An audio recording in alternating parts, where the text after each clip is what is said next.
ਇਹ ਸਾਡੇ ਲਈ ਬੜੀ ਖੁਸ਼ੀ ਵਾਲੀ ਗੱਲ ਆ ਕਿ ਬ੍ਰਿਸਬੇਨ ਦੇ ਵਿੱਚ ਇੱਕ ਦਾ ਲਾਫਟਰ ਨਾਈਟ ਹੋਣ ਜਾ ਰਹੀ ਆ ਕਿ ਜਿਹੜੇ ਪੰਜਾਬੀ ਡਰਾਮੇ ਆ ਉਹ ਜਿੰਨੇ ਉੱਥੇ ਤੁਹਾਡੇ ਵਾਲੇ ਪਾਸੇ ਮਕਬੂਲ ਆ, ਸਾਡੇ ਵਾਲੇ ਪਾਸੇ ਵੀ ਬਹੁਤ ਮਕਬੂਲ ਆ ਤੇ ਬਹੁਤ ਵੱਡੀ ਇੱਕ ਆਡੀਅੰਸ ਹੈਗੀ ਆ ਸਾਡੇ ਇੰਡੀਅਨ ਪੰਜਾਬ ਦੇ ਵਿੱਚ ਵੀ। ऑफ कोर्स लाइफ थोड़ी सख्त हो गई हुई है। हाँ जी, टारगेट्स बहुत सख्त हो गए हुए हैं, दुनिया थोड़ी मिजरी का भी शिकार है।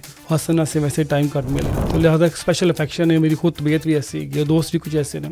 ਇਹ ਦੱਸੋ ਵੀ ਇਹ ਪ੍ਰੋਗਰਾਮ ਕਦੋਂ ਹੋਣ ਜਾ ਰਿਹਾ, ਟਾਈਮਿੰਗ ਕੀ ਆ ਤੇ ਲੋਕੇਸ਼ਨ ਕੀ ਆ? जी जी भाजी, सब तो पहले 7 जून ਨੂੰ प्रोग्राम होएगा यूनिटी हब ਹੈਗਾ ਸਲੈਕ ਕ੍ਰਿਕ। ਗੋਗਾ ਤੇ ਸਲੀਮ ਇਹ ਬੜੇ ਮਸ਼ਹੂਰ ਜੋੜੀ ਹੈਗੀ ਆ ਸਾਡੇ ਪੰਜਾਬੀਆਂ ਦੇ ਵਿੱਚ, ਅਕਸਰ ਇਹਨਾਂ ਦੀਆਂ ਗੱਲਾਂ ਵੀ ਹੁੰਦੀਆਂ ਆ। ਇਹ ਦੇਖੋ, ਇਹ ਮੈਂ ਤੁਹਾਡੀ ਇੱਕ ਅੱਖ ਕਰ ਦਿੱਤੀ ਬੰਦ। ਓਹੋ ਡਾਕਟਰ ਸਾਹਿਬ, ਮੇਰੀ ਕਿਉਂ ਅੱਖ ਬੰਦ ਕਰਤੀ ਆ ਤੁਸੀਂ? ਉਹ ਮੈਂ ਤਾਂ ਸਹੀ ਕਰਾਉਣ ਆਇਆ, ਤੁਸੀਂ ਇੱਧਰੋਂ ਕੋ ਇੱਥੋਂ ਲਾਹੌਰੋਂ ਨਿਕਲਣਾ ਵਾ ਰਾਹ 'ਚ, ਫਿਰ ਹੋਰ ਲਾਹੌਰੋਂ ਤੇ ਨਿਕਲਾਂਗੇ ਤੇ ਕਿਤੇ ਜਾਵਾਂਗੇ, ਅੱਗੇ ਕਿੱਥੇ ਜਾਣਾ ਵਾ ਉਹ ਦੱਸੋ। ਸਾਰੇ ਸਭ ਵੱਡੇ ਕਲਾਕਾਰ ਨੇ। ਸਾਜਨ ਅਬਾਸ ਬਹੁਤ ਬਿਗ ਨੇਮ ਹੈਗਾ ਔਰ ਪਾਕਿਸਤਾਨ ਦਾ, ਔਰ ਪੰਜਾਬੀ ਬਹੁਤ ਵੱਡਾ ਨਾਮ ਹੈਗਾ। ਸਲੀਮ ਅਲਬੇਲਾ ਲਾਸਟ ਟਾਈਮ ਜਦੋਂ ਆਏ ਸਨ ਗੋਗਾ ਐਪੀਸੋਡ ਸਲੀਮ ਅਲਬੇਲਾ, ਤੇ ਮੈਂ ਬਹੁਤ ਜ਼ਿਆਦਾ ਹੈਰਾਨ ਹੋਇਆ ਕਿ ਇਹਨਾਂ ਦੀ ਬਹੁਤ ਬਿਗ ਫੋਲੋਇੰਗ ਹੈਗੀ ਸੀ। ਹਾਂਜੀ, ਤੁਸੀਂ ਬੜੇ ਮਕਬੂਲ ਗਾਇਕ ਹੋ, ਤੁਹਾਡੀਆਂ ਵੀ ਜਿਹੜੀਆਂ ਅਸੀਂ ਦੇਖਦੇ ਰਹਿੰਦੇ ਦਰਸ਼ਨ ਕਰਦੇ ਰਹਿੰਦੇ, ਬੜੇ ਤੁਸੀਂ ਮਕਬੂਲ ਹੋ। ਹੁਣ ਸਾਡੇ ਉਹ ਜਿੱਥੇ ਹੋਵਨ ਅਕਲ ਦੇ ਨੇ ਕਿ ਜਦੋਂ ਆਪਾਂ ਇਹ ਪਾਕਿਸਤਾਨੀ ਡਰਾਮਾ ਜਦੋਂ ਆਉਂਦਾ ਆ ਉਹਦੇ ਵਿੱਚ ਇੱਦਾਂ ਹੁੰਦਾ ਆ ਕਿ ਥੋੜ੍ਹਾ ਜਿਹਾ ਵਲਗਰ ਚੀਜ਼ਾਂ ਹੋ ਜਾਂਦੀਆਂ ਆ, ਤੇ ਉਹ ਕਿਉਂਕਿ ਫੈਮਲੀਜ਼ ਦੇ ਨਾਲ ਆਉਣਾ ਹੁੰਦਾ ਆ। ਇਹ ਜ਼ਰੂਰ ਸਾਡੇ ਕਲੀਅਰ ਕਰ ਦਿਓ ਕਿ ਕਿੱਦਾਂ ਦਾ ਕੰਟੈਂਟ ਜਿਹੜਾ ਹੋਣਾ ਹੈ। ਹੁੰਦੀ ਵੀ ਰਹੀ ਹੈ ਲੇਕਿਨ ਨਹੀਂ ਵੀ ਹੁੰਦੀ ਰਹੀ। ਲੇਕਿਨ ਹੁਣ ਈਵਨ ਇਨ ਹੋਮਲੈਂਡ ਪਾਕਿਸਤਾਨ ਉੱਧਰ ਵੀ ਬੜੀ ਸਖਤੀ ਹੈ ਇਸ ਚੀਜ਼ ਦੇ ਉੱਤੇ। ਲੇਕਿਨ ਹੈਵਿੰਗ ਸੇਡ ਦੈਟ ਇਹ ਜਿੰਨੇ ਵੀ ਫਨਕਾਰ ਨੇ ਸਾਰੇ ਬਾਹਰ ਜਾਂਦੇ ਰਹਿੰਦੇ ਨੇ। They always go to America, USA। ਧਿਆਨ ਰੱਖਣਾ ਵੀ ਇਹ ਪਰਿਵਾਰਕ ਇੱਕ ਪ੍ਰੋਗਰਾਮ ਹੈਗਾ ਤੇ ਤੁਸੀਂ ਜਿਹੜੇ ਫੈਮਿਲੀ ਸਮੇਤ ਜਿਹੜਾ ਆ ਉੱਥੇ ਤੁਸੀਂ ਪਹੁੰਚਣਾ ਆ। ਇੰਡਸਟਰੀ ਵੀ ਦੇਖ ਰਹੇ ਸਾਰੇ ਦਰਸ਼ਕਾਂ ਦਾ ਬਹੁਤ ਬਹੁਤ ਸਵਾਗਤ। ਮੈਂ ਦਲਜੀਤ ਸਿੰਘ ਇੱਕ ਵਾਰੀ ਫੇਰ ਹਾਜ਼ਰ ਹਾਂ ਬ੍ਰਿਸਬੇਨ ਦੇ ਸਟੂਡੀਓ ਤੋਂ। ਦੋਸਤੋ, ਅੱਜ ਕੱਲ੍ਹ ਦੀ ਜਿਹੜੀ ਜ਼ਿੰਦਗੀ ਹੋ ਗਈ ਆ ਬੜੀ ਭਾਰੀ ਹੋ ਗਈ ਆ।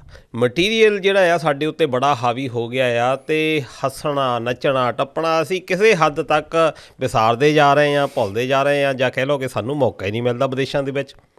ਪਰ ਕਿਤੇ ਨਾ ਕਿਤੇ ਇੱਦਾਂ ਦਾ ਸਬੱਬ ਬਣਦਾ ਆ ਕਿ ਸਾਨੂੰ ਇੱਕ ਹੱਸਣ ਦੇ ਲਈ ਮੌਕਾ ਜਿਹੜਾ ਉਹ ਵੀ ਮਿਲਦਾ ਆ, ਤੇ ਨਾਲ ਨੱਚਣ ਦਾ ਤੇ ਸੁਣਨ ਦਾ, ਵਧੀਆ ਚੀਜ਼ਾਂ ਸੁਣਨ ਦਾ। ਤੇ ਇਹ ਸਾਡੇ ਲਈ ਬੜੀ ਖੁਸ਼ੀ ਵਾਲੀ ਗੱਲ ਆ ਕਿ ਬ੍ਰਿਸਬੇਨ ਦੇ ਵਿੱਚ ਇੱਕ ਦਾ ਲਾਫਟਰ ਨਾਈਟ ਹੋਣ ਜਾ ਰਹੀ ਆ, ਜਿਹੜੀ ਕਿ ਤੁਸੀਂ ਪਹਿਲਾਂ ਵੀ ਜਾਣਦੇ ਹੋਵੋਗੇ ਕਿ ਪਿਛਲੇ ਸਾਲ ਵੀ ਕਰਵਾਈ ਗਈ ਸੀ ਤਾਰਿਕ ਨਵੀਦ ਆਫੀਸ਼ੀਅਲ ਦੇ ਵੱਲੋਂ। ਇਸ ਵਾਰ ਵੀ ਇਹ ਨਾਈਟ ਕਰਵਾਉਣ ਜਾ ਰਹੀ ਆ। ਤੇ ਤਾਰਿਕ ਨਵੀਦ ਦੇ ਬਾਰੇ ਮੈਂ ਦੱਸਦਾ ਜਾਵਾਂ ਕਿ ਕਿਸੇ ਜਾਣ ਪਹਿਚਾਣ ਦੇ ਮੁਹਤਾਜ ਨਹੀਂ ਹੈਗੇ। ਵੈਸੇ ਤਾਂ ਪਾਕਿਸਤਾਨ ਦੇ ਲਾਹੌਰ ਤੋਂ ਨੇ, ਪਰ ਇੰਡੀਆ ਵਾਲੇ ਪੰਜਾਬੀਆਂ ਦੇ ਵਿੱਚ ਵੀ ਇੰਨੇ ਜ਼ਿਆਦਾ ਮਕਬੂਲ ਨੇ। ਚਾਹੇ ਕੋਈ ਵੀ ਸੋਸ਼ਲ ਈਵੈਂਟ ਆਪਾਂ ਲੈ ਲਈਏ, ਉੱਥੇ ਇਹਨਾਂ ਦੀ ਜਿਹੜੀ ਹਾਜ਼ਰੀ ਆ ਹਮੇਸ਼ਾ ਰਹੀ ਆ। ਕੈਂਸਰ ਜਿਹੜੀ ਫੰਡ ਰੇਜ਼ਿੰਗ ਆ ਉਹਦੇ ਵਿੱਚ ਵੀ ਇਹਨਾਂ ਦਾ ਪੂਰੀ ਭੂਮਿਕਾ ਰਹਿੰਦੀ ਆ ਹਮੇਸ਼ਾ ਹੀ। ਕੋਈ ਵੀ ਸੋਸ਼ਲ ਈਵੈਂਟਸ ਹੋਵੇ ਉਹਦੇ ਵਿੱਚ ਇਹ ਵੱਧ ਚੜ੍ਹ ਕੇ ਹਿੱਸਾ ਪਾਉਂਦੇ ਨੇ, ਤੇ ਬਿਜ਼ਨਸ ਵੀ ਬਹੁਤ ਵਧੀਆ ਇਹਨਾਂ ਦਾ ਹੈਗਾ ਆ। ਤੇ ਅੱਜ ਬੜੀ ਖੁਸ਼ੀ ਆ ਕਿ ਸਾਡੇ ਦਰਮਿਆਨ ਉਹ ਹਾਜ਼ਰ ਨੇ ਤੇ ਆਪਣੇ ਇਸ ਪ੍ਰੋਗਰਾਮ ਦੇ ਬਾਰੇ ਸਾਨੂੰ ਦੱਸਣਗੇ। ਸਭ ਤੋਂ ਪਹਿਲਾਂ ਸਤਿ ਸ਼੍ਰੀ ਅਕਾਲ ਤੇ ਤਾਰਿਕ ਨਵੀਦ ਸਾਹਿਬ। ਦਲਜੀਤ ਭਾਜੀ, ਤੁਹਾਡਾ ਬਹੁਤ ਬਹੁਤ ਸ਼ੁਕਰੀਆ। ਤੁਸੀਂ ਐਡਾ ਵੱਡਾ ਮੇਰਾ ਤਾਰੂਫ ਕਰਵਾਤਾ ਕਿ ਮੈਨੂੰ ਖੁਦ ਜਿਹੜਾ ਨਾ ਉਹ ਫੀਲ ਹੋ ਰਿਹਾ ਕਿ ਮੈਂ ਕਿਸੇ ਵੱਡੇ ਬੰਦੇ ਅੱਗੇ ਗੱਲ ਕਰ ਰਿਹਾ ਵਾਂ। Plus before we start anything ਇੰਡੋਜ਼ TV ਵਾਸਤੇ ਮੈਂ ਬਹੁਤ ਮੇਰੀ good luck for them। they are doing great job in the community, ਔਰ ਉਹਨਾਂ ਦੇ ਜਿਹੜੇ ਪ੍ਰੋਗਰਾਮਸ ਨੇ ਔਰ ਉਹਨਾਂ ਦੇ ਜਿਹੜੇ ਕਮਿਊਨਿਟੀ ਵਾਸਤੇ ਉਹ ਕੰਮ ਕਰ ਰਹੇ ਨੇ ਉਹ ਫੈਂਟੈਸਟਿਕ। ਜੀ ਸਰ ਜੀ। ਤੇ ਆਪਣੀ ਇਹ ਸਾਂਝ ਵੀ ਅੱਛਾ, ਜਿੱਦਾਂ ਤੁਸੀਂ ਕਿਹਾ ਕਿ ਤੁਹਾਡਾ ਤਾਰਫ ਸ਼ਾਇਦ ਹੋਰ ਵੀ ਬਹੁਤ ਵੱਡੇ ਸ਼ਬਦਾਂ ਵਿੱਚ ਹੁੰਦਾ। ਸਾਨੂੰ ਇਹ ਹੁੰਦਾ ਕਿ ਲਿਮਿਟੇਸ਼ਨ ਹੈ ਟਾਈਮ ਦੀ, ਪਰ ਜਿੱਦਾਂ ਤੁਸੀਂ ਕੰਮ ਕਰਦੇ ਹੋ, ਹੁਣ ਤੁਸੀਂ ਲਾਫਟਰ ਇਹ ਲੈ ਕੇ ਆਏ ਹੋ। ਪਹਿਲਾਂ ਤਾਂ ਇਹ ਦੱਸੋ ਕਿ ਇਹ ਜਿਹੜਾ ਲਾਫਟਰ ਹੈਗਾ ਆ ਕਿ ਇੱਕ ਹੱਸਣ ਦੇ ਲਈ ਤੁਸੀਂ ਇਹ ਪ੍ਰੋਗਰਾਮ ਆ, ਕਿਉਂਕਿ ਜਿਹੜੇ ਪੰਜਾਬੀ ਡਰਾਮੇ ਆ ਜਿਹੜੇ ਪਾਕਿਸਤਾਨ ਦੇ ਵਿੱਚ ਹੁੰਦੇ ਆ ਉਹ ਜਿੰਨੇ ਉੱਥੇ ਤੁਹਾਡੇ ਵਾਲੇ ਪਾਸੇ ਮਕਬੂਲ ਆ, ਸਾਡੇ ਵਾਲੇ ਪਾਸੇ ਵੀ ਬਹੁਤ ਮਕਬੂਲ ਆ। ਭਾਵੇਂ YouTube ਦੇ ਜ਼ਰੀਏ ਜਿਹੜੇ ਲੋਕ ਆ ਉਹ ਇਹ ਦੇਖਦੇ ਆ, ਤੇ ਬਹੁਤ ਵੱਡੀ ਇੱਕ ਆਡੀਅੰਸ ਹੈਗੀ ਆ ਸਾਡੇ ਇੰਡੀਅਨ ਪੰਜਾਬ ਦੇ ਵਿੱਚ ਵੀ। ਤੇ ਕਿੱਦਾਂ ਦਾ ਇਸ ਬਾਰੇ ਉਤਸ਼ਾਹ ਦੇਖਣ ਨੂੰ ਮਿਲ ਰਿਹਾ? ਬਸ ਪਹਿਲੇ ਮੈਂ ਇੱਕ ਛੋਟੀ ਜਿਹੀ ਚੀਜ਼ ਦੱਸਣਾ ਕਿ 2016 ਦੇ ਵਿੱਚ ਮੈਂ ਬ੍ਰਿਸਬਨ ਆਇਆ ਸੀ। 2015-16 ਦੇ ਵਿੱਚ, ਔਰ 2016 'ਚ ਮੈਂ ਪਹਿਲੀ ਦਫਾ ਸ਼ੋਅ ਬ੍ਰਿਸਬਨ ਲੈ ਕੇ ਆਇਆ था। ਉਸ ਤੋਂ ਪਹਿਲੇ ਬ੍ਰਿਸਬਨ ਵਿੱਚ ਕਿਸੇ ਨੇ ਪੰਜਾਬੀ ਸਟੇਜ ਡਰਾਮਾ ਨਹੀਂ ਕੀਤਾ ਸੀ, ਸਪੈਸ਼ਲੀ ਜਿਹੜੇ ਕਰੈਕਟਰ ਸੀਗੇ ਨੇ। ਔਰ ਉਹ ਕਿਉਂ ਕੀਤਾ ਸੀ? ਆਫ ਕੋਰਸ ਲਾਈਫ ਥੋੜੀ ਸਖਤ ਹੋ ਗਈ ਹੋਈ ਹੈ, ਟਾਰਗੇट्स ਬਹੁਤ ਸਖਤ ਹੋ ਗਏ ਹੋਏ ਨੇ, दुनिया थोड़ी मिजरी का भी शिकार है। हंसना से वैसे टाइम कट मिलता है तो लिहाजा एक स्पेशल अफेक्शन है। मेरी खुद तबीयत भी ऐसी है, दोस्त भी कुछ ऐसे ने। ਔਰ ਚੂੰਕਿ ਕਮਿਊਨਿਟੀ ਦਾ ਕੰਮ ਵੈਸੇ ਹੀ ਇਟਸ ਲਾਈਕ ਅ DNA। ਹਾਂਜੀ। ਅਤੇ that's how I decided initially ਕਿ ਯਾਰ ਲਾਫਟਰ ਅਸੀਂ ਕੁਛ ਕੀਤਾ ਜਾਣਾ ਚਾਹੀਦਾ। ਤਾਂ ਚੂੰਕਿ ਖੁਦ ਔਰ ਕਮਰਸ਼ਲੀ ਕੁਛ ਕੀਤਾ ਜਾਣਾ ਚਾਹੀਦਾ। ਤਾਂ ਇਹੀ ਲੋਕ ਨਜ਼ਰ ਆਏ ਮੇਰੇ ਦਿਨ 'ਚ, ਇਹੀ ਅਪਰੋਚੇਬਲ ਸਨ ਮੇਰੇ ਵਾਸਤੇ। ਅਤੇ 2016 ਤੋਂ ਪਹਿਲੇ ਕੀਤਾ ਔਰ that was very extremely successful. ਔਰ ਉਹਦੇ ਬਾਅਦ 2019 'ਚ ਕੀਤਾ, ਉਹ ਵੀ ਬੜਾ ਸਕਸੈਸਫੁਲ ਸੀ। ਔਰ ਫਿਰ ਲਾਸਟ ਈਅਰ ਵੀ ਇਹਨਾਂ ਨੂੰ ਮੈਂ ਕੀਤਾ ਸੀ। ਅਤੇ ਚੌਥੀ ਦਫਾ ਇਹ ਤਕਰੀਬਨ ਮੈਂ ਕਰਵਾ ਰਿਹਾ ਇੱਥੇ। ਔਰ ਪਰਪਸ ਅਗੇਨ ਕਿ ਕਮਿਊਨਿਟੀ ਦੇ ਵਿੱਚ ਥੋੜ੍ਹਾ ਜਿਹਾ ਡਿਫਰੈਂਟ ਵੀ ਹੋਏਗਾ। ਮਿਊਜ਼ੀਕਲ ਪ੍ਰੋਗਰਾਮ ਵੀ ਹੁੰਦੇ ਰਹਿੰਦੇ ਨੇ, ਉਹ ਵੀ ਬਹੁਤ ਅੱਛੀ, they are doing great job in music industry. ਔਰ ਲੇਕਿਨ ਇਹ ਜਿਹੜੇ ਪੰਜਾਬੀ ਸਪੈਸ਼ਲੀ ਕਾਮੇਡੀ ਇੰਨਾ ਜ਼ਿਆਦਾ ਤਾਦਾਦ ਵਿੱਚ ਵੀ ਅਸੀਂ ਘੱਟ ਹੈਗੇ ਹਾਂ as compare to the whole population in India, Pakistan, Bangladesh. That is the main motive behind that. ਜੀ। ਅਤੇ ਚਲੋ ਪਹਿਲਾਂ ਆਪਾਂ ਹੋਰ ਵੀ ਗੱਲਾਂ ਕਰਾਂਗੇ। ਪਹਿਲਾਂ ਤਾਂ ਇਹ ਦੱਸੋ ਵੀ ਇਹ ਪ੍ਰੋਗਰਾਮ ਕਦੋਂ ਹੋਣ ਜਾ ਰਿਹਾ, ਟਾਈਮਿੰਗ ਕੀ ਹੈ ਅਤੇ ਲੋਕੇਸ਼ਨ ਕੀ ਹੈ? ਜੀ ਭਾਜੀ, ਸਭ ਤੋਂ ਪਹਿਲੇ 7 ਜੂਨ ਨੂੰ ਪ੍ਰੋਗਰਾਮ ਹੋਏਗਾ ਯੂਨਿਟੀ ਹੱਬ ਹੈਗਾ ਸਲੈਕ ਕ੍ਰਿਕਸ। ਹਾਂਜੀ, ਸੰਡੇ ਆਉਂਦਾ? ਸੰਡੇ ਹੋਏਗਾ। ਸੰਡੇ ਨੂੰ ਸ਼ਾਮ ਨੂੰ ਅਸੀਂ 5 ਵਜੇ ਡੋਰ ਵਿਲ ਬੀ ਓਪਨ। ਔਰ ਐਕਚੁਅਲ ਜਿਹੜਾ ਪ੍ਰੋਗਰਾਮ ਸ਼ਾਰਪ ਅਸੀਂ ਸਟਾਰਟ ਕਰਾਂਗੇ 7 PM 'ਤੇ, ਤਾਂ ਕਿਉਂਕਿ ਸੰਡੇ ਗਿਆ, ਅਗਲੇ ਦਿਨ ਲੋਕਾਂ ਨੇ ਕੰਮ 'ਤੇ ਵੀ ਜਾਣਾ ਹੋਏਗਾ। ਅਤੇ if we start 7 PM we be able to finish it by maybe 9:30। ਔਰ ਉਹ ਮੈਂ ਤੁਹਾਨੂੰ ਇਹਦਾ ਜਿਹੜਾ ਇਸ ਦਾ ਪ੍ਰੋਗਰਾਮ ਥੋੜ੍ਹਾ ਡਿਫਰੈਂਟ ਵੀ ਗਿਆ, ਉਹ ਵੀ ਮੈਂ ਤੁਹਾਨੂੰ ਥੋੜ੍ਹਾ ਜਿਹਾ ਡੈਫੀਨੇਟਲੀ ਦੱਸਾਂਗਾ। ਬਟ 7 ਜੂਨ ਯੂਨਿਟੀ ਹੱਬ ਸਲੈਕ ਕ੍ਰੀਕਸ ਇੱਥੇ ਹੋਏਗਾ। ਅਤੇ ਦੋਸਤੋ ਤੁਸੀਂ ਸਲੈਕਸ ਕ੍ਰੀਕ ਦੇ ਵਿੱਚ ਪਹੁੰਚਣਾ ਆ 7 ਤਰੀਕ ਨੂੰ ਸੰਡੇ ਨੂੰ।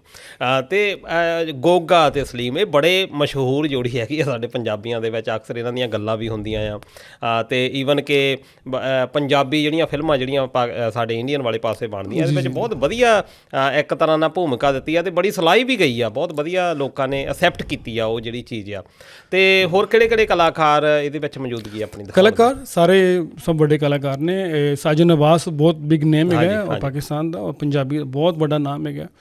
ਨਸੀਮ ਵਿੱਕੀ, ਉਹ ਵੈਸੇ ਵੀ ਉਹ ਕਪਿਲ ਸ਼ਰਮਾ ਦੇ ਨਾਲ ਕੰਮ ਵੀ ਕਰ ਚੁੱਕੇ ਨੇ ਇਨੀਸ਼ੀਅਲੀ। ਔਰ ਗੋਗਾ ਪਸਰੂਰੀ ਔਰ ਸਲੀਮ ਅਲਬੇਲਾ। ਲਾਸਟ ਟਾਈਮ ਜਦੋਂ ਆਏ ਸਨ ਗੋਗਾ ਪਸਰੂਰੀ ਐਂਡ ਸਲੀਮ ਅਲਬੇਲਾ, ਅਤੇ ਮੈਂ ਬਹੁਤ ਜ਼ਿਆਦਾ ਹੈਰਾਨ ਹੋਇਆ ਸੀ ਕਿ ਇਹਨਾਂ ਦੀ ਬਹੁਤ ਬਿਗ ਫੋਲੋਇੰਗ ਹੈਗੀ ਸੀ। ਹਾਂਜੀ। ਔਰ ਕਿਉਂਕਿ ਸੋਸ਼ਲ ਮੀਡੀਆ ਦਾ ਦੌਰ ਵੀ ਆ ਗਿਆ, ਔਰ ਜ਼ਿਆਦਾ ਚਾਂਸ ਹੈਗੇ ਨੇ ਅਗਰ ਕਿਸੇ ਕੋਲ ਕੋਈ ਟੈਲੈਂਟ ਹੈਗਾ ਅਤੇ ਮਲਟੀਪਲ ਪਲੇਟਫਾਰਮਸ ਤੁਹਾਡੇ ਕੋਲ ਮੌਜੂਦ ਹੈਗੇ ਨੇ। ਅਤੇ ਇਹਨਾਂ ਨੇ ਵੀ ਆਪਣੇ ਮਲਟੀਪਲ ਪਲੇਟਫਾਰਮ ਯੂਜ਼ ਕੀਤੇ, ਆਪਣਾ ਟੈਲੈਂਟ ਹੋਰ ਲੈ ਕੇ ਆਏ ਬਾਹਰ। ਸਟੇਜ ਤੋਂ ਹਟ ਕੇ ਵੀ ਸਕਿਟਸ ਵੀ ਕਰਦੇ ਨੇ, ਔਰ ਇਹਨਾਂ ਦੇ ਚੈਨਲ ਵੀ ਮੇਰਾ ਖਿਆਲ ਹੈਗਾ। ਅਤੇ ਲਿਹਾਜ਼ਾ they had a big fan following. I was very surprise last time ਕਿ ਇੰਨੀ ਵੱਡੀ ਫੈਨ ਫੋਲੋਇੰਗ ਸੀ ਇਹਨਾਂ ਦੀ। ਪਲੱਸ ਇਹਨਾਂ ਦੇ ਇਲਾਵਾ ਇੱਕ ਖਾਤੂਨ ਵੀ ਹੈਗੇ ਨੇ, ਲੇਡੀਜ਼ ਵੀ ਨੇ, ਮੀਰਬ ਖਾਨ, ਉਹ ਵੀ ਬੜਾ ਅੱਛਾ ਡਾਂਸ ਕਰਦੇ ਨੇ, ਔਰ ਅੱਛੀ ਐਕਟਰਸ ਵੀ ਹੈਗੇ ਨੇ। ਅਤੇ ਸਾਰਾ ਮਿਲ ਕੇ ਇੱਕ ਬੜਾ ਅੱਛਾ ਕੰਬੀਨੇਸ਼ਨ ਤੁਹਾਨੂੰ ਮਿਲੇਗਾ ਜੀ। ਅਤੇ ਇੱਕ ਅਕਸਰ ਹੀ ਇਹ ਸਾਡੇ ਪੰਜਾਬੀਆਂ ਦੇ ਵਿੱਚ ਹੁੰਦਾ ਆ ਕਿ ਜਿੱਦਾਂ ਕੁਛ ਕਿਉਂਕਿ ਇਹ ਸਵਾਲ ਆ, ਇਹ ਬਹੁਤ ਵੱਡਾ ਸਵਾਲ ਆ, ਇਹਦਾ ਜਵਾਬ ਜਿਹੜਾ ਬੜਾ ਜ਼ਰੂਰੀ ਆ ਸਾਡੇ ਦਰਸ਼ਕਾਂ ਨੂੰ ਦੇਣਾ ਕਿ ਜਦੋਂ ਆਪਾਂ ਇਹ ਪਾਕਿਸਤਾਨੀ ਡਰਾਮਾ ਜਦੋਂ ਆਉਂਦਾ ਆ, ਉਹਦੇ ਵਿੱਚ ਇੱਦਾਂ ਹੁੰਦਾ ਆ ਕਿ ਥੋੜ੍ਹਾ ਜਿਹਾ ਵਲਗਰ ਚੀਜ਼ਾਂ ਹੋ ਜਾਂਦੀਆਂ ਆ। ਅਤੇ ਉਹ ਕਿਉਂਕਿ ਫੈਮਲੀਜ਼ ਦੇ ਨਾਲ ਆਉਣਾ ਹੁੰਦਾ ਆ। ਇਹ ਜ਼ਰੂਰ ਸਾਡੇ ਕਲੀਅਰ ਕਰ ਦਿਓ ਕਿ ਕਿੱਦਾਂ ਦਾ ਕੰਟੈਂਟ ਜਿਹੜਾ ਹੋਣਾ ਆ। ਦੇਖੋ ਜੀ, ਪਾਸ ਦੇ ਵਿੱਚ ਇਹੋ ਜਿਹੀ ਐਗਜ਼ਾਮਪਲਸ ਕੁਛ ਇਨ ਹੋਮ ਰਹੀਆਂ ਨੇ, ਜਿਹਦੀ ਵਜ੍ਹਾ ਤੋਂ ਇੰਪਰੈਸ਼ਨ ਚਲਾ ਗਿਆ ਓਵਰਆਲ ਕਿ ਅਤੇ ਪੰਜਾਬੀ ਸਟੇਜ ਡਰਾਮਾ ਦੇ ਵਿੱਚ ਵਲਗੈਰਿਟੀ ਹੁੰਦੀ ਵੀ ਰਹੀ ਹੈ, ਲੇਕਿਨ ਨਹੀਂ ਵੀ ਹੁੰਦੀ ਨਹੀਂ। ਲੇਕਿਨ ਹੁਣ ਈਵਨ ਇਨ ਹੋਮਲੈਂਡ ਤਾਂ ਪਾਕਿਸਤਾਨ, ਉੱਧਰ ਵੀ ਬੜੀ ਸਖਤੀ ਹੈ ਇਸ ਚੀਜ਼ ਦੇ ਉੱਤੇ। ਲੇਕਿਨ ਹੈਵਿੰਗ ਸੇਡ ਦੈਟ, ਇਹ ਜਿੰਨੇ ਵੀ ਫਨਕਾਰ ਨੇ ਇਹ ਸਾਰੇ ਬਾਹਰ ਜਾਂਦੇ ਰਹਿੰਦੇ ਨੇ। They always go to America, USA, UK, Canada, Australia ਵੀ ਆਉਂਦੇ ਰਹਿੰਦੇ ਨੇ। They realize it is a family show. ਅਤੇ ਇਹਨਾਂ ਨੂੰ ਸਾਡੀਆਂ ਸਪੈਸ਼ਲ ਔਰ ਬੜੀਆਂ ਸਟ੍ਰਿਕਟ ਇੰਸਟਰਕਸ਼ਨਸ ਹੁੰਦੀਆਂ ਨੇ। ਖੁਦ ਵੀ ਬੜੇ ਜ਼ਿੰਮੇਦਾਰ ਲੋਕ ਹੈਗੇ ਨੇ। ਕਦੀ ਵੀ ਆਊਟ ਆਫ ਕੰਟਰੀ ਇਹਨਾਂ ਨੂੰ ਕਦੀ ਵੀ ਨਹੀਂ ਕਿਸੇ ਦੀ ਸ਼ਿਕਾਇਤ ਆਈ ਕਿ ਇਹਨਾਂ ਦੇ ਕੋਈ ਡਰਾਮੇ ਦੇ ਵਿੱਚ ਵਲਗੈਰਿਟੀ ਹੈ, ਜਾਂ ਈਵਨ ਕੋਈ ਡਾਂਸ ਵੀ ਹੈ ਤਾਂ ਆਰਟਿਸਟਿਕ ਡਾਂਸ ਹੈ, it's not like a vulgar dance. ਅਤੇ I can assure you this ਕਿ ਲਾਈਕ ਬਿਫੋਰ ਤੁਸੀਂ ਪਿਛਲੀ ਦਫਾ 3 ਡਰਾਮੇ ਅਸੀਂ ਕਰਵਾ ਚੁੱਕੇ ਹਾਂ, ਕਦੀ ਕਿਸੇ ਨੇ ਸ਼ਿਕਾਇਤ ਨਹੀਂ ਕੀਤੀ। ਔਰ ਸੇਮ ਇਸ ਦਫਾ ਵੀ ਅਸੀਂ ਤਰ੍ਹਾਂ ਅਸੀਂ ਐਕਸਪੈਕਟ ਕਰ ਰਹੇ ਹੋਏਗਾ, ਔਰ ਡੈਫੀਨਿਟਲੀ ਹੋਏਗਾ ਜੀ। ਅਤੇ ਇਹ ਆਡੀਅנס ਤੁਸੀਂ ਧਿਆਨ ਰੱਖਣਾ ਵੀ ਇਹ ਪਰਿਵਾਰਕ ਇੱਕ ਪ੍ਰੋਗਰਾਮ ਹੈਗਾ, ਅਤੇ ਤੁਸੀਂ ਜਿਹੜੇ ਫੈਮਿਲੀ ਸਮੇਤ ਜਿਹੜਾ ਆ ਉੱਥੇ ਤੁਸੀਂ ਪਹੁੰਚਣਾ ਆ। ਤੁਸੀਂ ਬੜੇ ਮਕਬੂਲ ਗਾਇਕ ਹੋ, ਤੁਹਾਡੀਆਂ ਵੀ ਜਿਹੜੀਆਂ ਅਸੀਂ ਦੇਖਦੇ ਰਹਿੰਦੇ, ਦਰਸ਼ਨ ਕਰਦੇ ਰਹਿੰਦੇ, ਬੜੇ ਤੁਸੀਂ ਮਕਬੂਲ ਹੋ। ਹੁਣ ਸਾਡੀਆਂ ਕਾਫੀ ਵੀਡੀਓਜ਼ ਵਾਇਰਲ ਹੋ ਰਹੀਆਂ, ਅਤੇ ਇੱਕ ਚੱਲ ਬੁੱਲਿਆ ਤੁਹਾਡਾ ਟਰੈਂਡ ਦੇ ਵਿੱਚ ਚੱਲ ਰਿਹਾ ਆ ਗਾਣਾ, ਅਤੇ ਤੁਸੀਂ ਵੀ ਫਿਰ ਹਾਜ਼ਰੀ ਲਾਓਗੇ ਪੂਰੀ? ਨਹੀਂ, ਮੈਂ ਬਿਲਕੁਲ ਸਰ, ਮੈਂ ਖੁਦ ਵੀ 3-4-5 ਸਾਲਾਂ ਤੋਂ ਮਿਊਜ਼ਿਕ ਦੀ ਇੰਡਸਟਰੀ ਤੋਂ ਮੇਰਾ ਤਾਲੁਕ ਹੈ, ਔਰ ਮੈਂ ਬੜੇ ਅੱਛੇ ਪ੍ਰੋਫੈਸ਼ਨਲ ਲੈਵਲ 'ਤੇ ਕੰਮ ਕਰ ਰਿਹਾ ਹਾਂ। ਮੈਂ ਪਾਕਿਸਤਾਨ ਦੇ ਟੌਪ ਮਿਊਜ਼ੀਸ਼ੀਅਨ ਦੇ ਨਾਲ ਇਸ ਟਾਈਮ ਕੰਮ ਕਰ ਰਿਹਾ ਹਾਂ, ਔਰ ਕਮਿੰਗ ਡੇਜ਼ ਦੇ ਵਿੱਚ ਆਫਟਰ ਦਿਸ ਚੱਲ ਬੁੱਲਿਆ ਮਿਊਜ਼ਿਕ ਜਿਹੜਾ ਵੀਡੀਓ ਕੀਤਾ, ਉਹਦੇ ਬਾਅਦ ਹੋਰ ਵੀ ਬਹੁਤ ਚੀਜ਼ਾਂ ਮੈਂ ਕਰ ਰਿਹਾ ਹਾਂ। ਅਤੇ ਆਫਕੋਰਸ ਮੇਰੇ ਆਪਣੇ ਵੀ ਬ੍ਰਿਸਬਨ ਵਿੱਚ ਫੈਨ ਫੋਲੋਇੰਗ ਹੈਗੀ ਔਰ ਲੋਕ ਵੀ ਇਨਸਿਸਟ ਕਰਦੇ ਨੇ ਕਿ ਮੈਂ ਵੀ ਕੁਝ ਪਰਫਾਰਮ ਕਰਾਂ ਲੇਕਿਨ ਹੈਵਿੰਗ ਸੈਡ ਦੈਟ ਕਿ ਚੂँਕਿ ਲੋਕ ਆ ਰਹੇ ਨੇ ਮੇਨਲੀ ਆਪਣੇ ਸਾਡੇ ਆਰਟਿਸਟਾਂ ਨੂੰ ਦੇਖਣ ਵਾਸਤੇ ਤੇ ਮੈਂ ਥੋੜ੍ਹਾ ਜਿਹਾ ਜ਼ਰੂਰ ਟਾਈਮ ਲੈਣਾ ਹੁੰਦਾ 10-15 ਮਿੰਟ ਮੈਂ ਜ਼ਰੂਰ ਲੈਣਾ ਵਾ ਔਰ ਉਹ ਵੀ ਮੈਂ request of all my fans followings plus ਮੇਰੇ ਨਾਲ ਹੋਰ ਵੀ 2-3 ਆਰਟਿਸਟ ਹੁੰਦੇ ਨੇ ਕੁਛ ਨਾ ਕੁਛ ਪਰਫਾਰਮੈਂਸਿਸ ਆਫ ਕੋਰਸ ਕਰਨੀਆਂ ਹੁੰਦੀਆਂ ਤਾਂ ਕਿ ਉਹ ਡਾਇਲੂਟ ਹੋ ਜਾਏ ਪੂਰਾ ਦਾ ਪੂਰਾ ਪ੍ਰੋਗਰਾਮ ਜੀ ਬਿਲਕੁਲ ਤੇ ਹੋਰ ਬਣ ਗਿਆ ਮੈਂ ਸੁਣਨ ਚ ਆਇਆ ਸੀ ਵੀ ਭੰਗੜੇ ਦੀ ਵੀ ਤੁਸੀਂ ਪਰਫਾਰਮੈਂਸ ਜੀ ਭੰਗੜੇ ਦਾ ਵੀ ਬਿਲਕੁਲ ਹੈਗਾ ਔਰ ਇਹਦੇ ਬਾਅਦ ਬਾਲੀਵੁੱਡ ਦਾ ਵੀ ਥੋੜ੍ਹਾ ਜਿਹਾ ਵਿੱਚ ਫਲੇਵਰ ਹੈਗਾ ਪਲੱਸ ਮੈਂ ਖੁਦ ਵੀ ਚੱਲ ਬੁਲਿਆ ਵੀ ਮੈਂ ਲੋਕਾਂ ਨੂੰ ਸੁਣਾਵਾਂਗਾ ਉੱਥੇ ਉਹਦੇ 'ਤੇ ਪਰਫਾਰਮੈਂਸ ਵੀ ਹੋਏਗੀ ਔਰ ਪਲੱਸ 1-2 ਗਾਣੇ ਹੋਰ ਵੀ ਨੇ ਉਹ ਵੀ ਸੁਣਾਵਾਂਗੇ ਜੀ ਔਰ ਬੜਾ ਅੱਛਾ ਕੰਬੀਨੇਸ਼ਨ ਹੋਏਗਾ ਸਿਰਫ ਕਾਮੇਡੀ ਨਹੀਂ ਹੋਏਗੀ ਨਾਲ ਦੂਸਰਾ ਸ਼ੋਅ ਵੀ ਹੋਏਗਾ ਪਲੱਸ ਇੱਕ ਹੋਰ ਮੈਂ ਤੁਹਾਨੂੰ ਐਡ ਕਰ ਦੇਵਾਂ ਚੀਜ਼ ਇਸ ਦਫਾ ਸ਼ੋਅ ਦਾ ਡਿਊਰੇਸ਼ਨ ਥੋੜ੍ਹਾ ਜ਼ਿਆਦਾ ਹੋ ਗਿਆ ਨੋਰਮਲੀ 1.5 ਆਵਰ 'ਤੇ ਹੁੰਦਾ ਇਸ ਦਫਾ 2.5 ਆਵਰ ਦੇ ਲਗਭਗ ਹੋਏਗਾ ਸ਼ੋਅ ਉਹਦੇ ਵਿੱਚ ਇੱਕ ਕਵਾਲੀ ਵੀ ਹੋਏਗੀ ਜਿਹੜਾ ਕਿ ਇਹੀ ਲੋਕ ਕਵਾਲੀ ਪੜ੍ਹਨਗੇ ਕਿਉਂਕਿ ਸਿਰਫ ਆਰਟਿਸਟ ਖਾਲੀ ਐਕਟਰ ਨਹੀਂ ਗਏ ਸਿੰਗਰ ਵੀ ਮੋਸਟਲੀ ਹੁੰਦੇ ਨੇ Albela Sahib Salim Albela is a singer as well ਤੇ ਇਹ ਕਵਾਲੀ ਵੀ ਕਰ ਰਹੇ ਨੇ ਉਹ ਕਵਾਲੀ ਦਾ flavour could be a little bit of comedy and little bit serious as well ਉਹ ਫਿਰ ਜਦੋਂ ਇਹ ਕਰਨਗੇ ਫਿਰ ਅਸੀਂ ਵੇਖਾਂਗੇ ਜੀ ਤੇ ਹੁਣ ਦੋਸਤੋ ਸਵਾਲ ਜਿਹੜਾ ਆ ਇਹ ਆ ਕਿ ਤੁਸੀਂ ਜ਼ਰੂਰ ਉੱਥੇ ਪਹੁੰਚਣਾ ਆ ਤੇ ਸਾਡੇ ਦਰਸ਼ਕਾਂ ਨੂੰ ਇਹ ਵੀ ਦੱਸ ਦਿਓ ਵੀ ਟਿਕਟ ਪ੍ਰਾਈਸ ਜਿਹੜਾ ਆ ਕਿੰਨਾ ਕੁ ਹੋਣਾ ਦਲਜੀਤ ਭਾਜੀ ਟਿਕਟ ਬੜੀ ਅਫੋਰਡੇਬਲ ਹੈ ਕੁਛ ਤੇ ਚਲੋ VVIP ਅਸੀਂ ਰੱਖੀਆਂ ਹੋਈਆਂ ਸਾਡੇ ਜਿਹੜੇ ਕੁਝ ਸਪਾਂਸਰਸ ਹੁੰਦੇ ਨੇ ਜਾਂ ਕੁਝ ਲੋਕ ਖੁਦ ਚਾਹੁੰਦੇ ਨੇ ਕਿ ਉਹ ਸਸਤੀ ਟਿਕਟ ਹੀ ਨਹੀਂ ਖਰੀਦਣਾ ਚਾਹੁੰਦੇ ਉਹ ਚਾਹੁੰਦੇ ਹੀ ਮਹਿੰਗੀ ਟਿਕਟ ਖਰੀਦਣਾ ਉਹ $199 ਉਹ ਟਿਕਟ ਰੱਖੀ ਹੋਈ ਹੈ ਲੇਕਿਨ ਸਾਡੀ ਜਿਹੜੀ ਮੈਜੋਰਟੀ ਜਨਤਾ ਵਾਸਤੇ ਸਾਡੀ ਟਿਕਟ 49 ਤੋਂ ਸਟਾਰਟ ਹੁੰਦੀ ਔਰ 49 69 ਤੇ 99 ਜੀ ਤੇ ਦੋਸਤੋ ਇਹ ਇੱਦਾਂ ਹੁੰਦਾ ਕਿ ਜਿਹੜਾ ਡਰਾਮਾ ਆ ਕਿਉਂਕਿ ਆਪਾਂ ਜਿਹੜੇ ਕਲਾਕਾਰ ਦੇਖਣ ਜਾਂਦੇ ਆ ਆਪਾਂ ਸਿੰਗਰ ਦੇਖਣ ਜਾਂਦੇ ਆ ਉਹਨਾਂ ਦੀ ਇੱਕ ਫੈਨ ਫੋਲੋਇੰਗ ਵੀ ਹੁੰਦੀ ਆ ਆਪਾਂ ਇਸੇ ਲਈ ਜਾਂਦੇ ਆ ਕਿ ਸਾਡੀ ਜਿਹੜੀ ਪੰਜਾਬੀ ਆ ਕਿਉਂਕਿ ਆਪਾਂ ਬੜੇ ਡੈਡੀਕੇਟਡ ਲੋਕ ਆ ਪੰਜਾਬੀ ਤੇ ਪੰਜਾਬੀਅਤ ਨੂੰ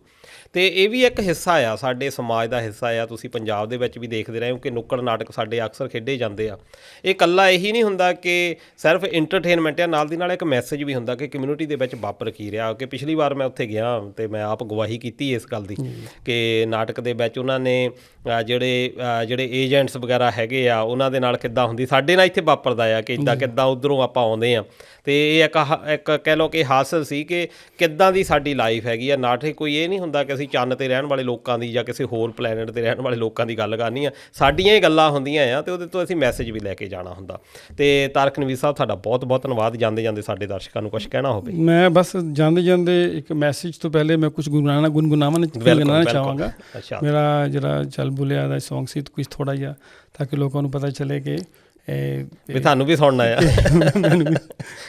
ਉਹਦੇ ਬਾਅਦ ਮੈਂ ਮੈਸੇਜ ਵੀ ਤੁਹਾਨੂੰ ਦੇ ਦਾਂ ਇਜਾਜ਼ਤ ਹੈ ਜ਼ਰੂਰ ਚੱਲ ਬੁਲਿਆ ਚਲੋ ਥੇ ਚਲੀਏ ਉਹ ਜਿੱਥੇ ਹੋਵਨ ਅਕਲ ਦੇ ਨੇ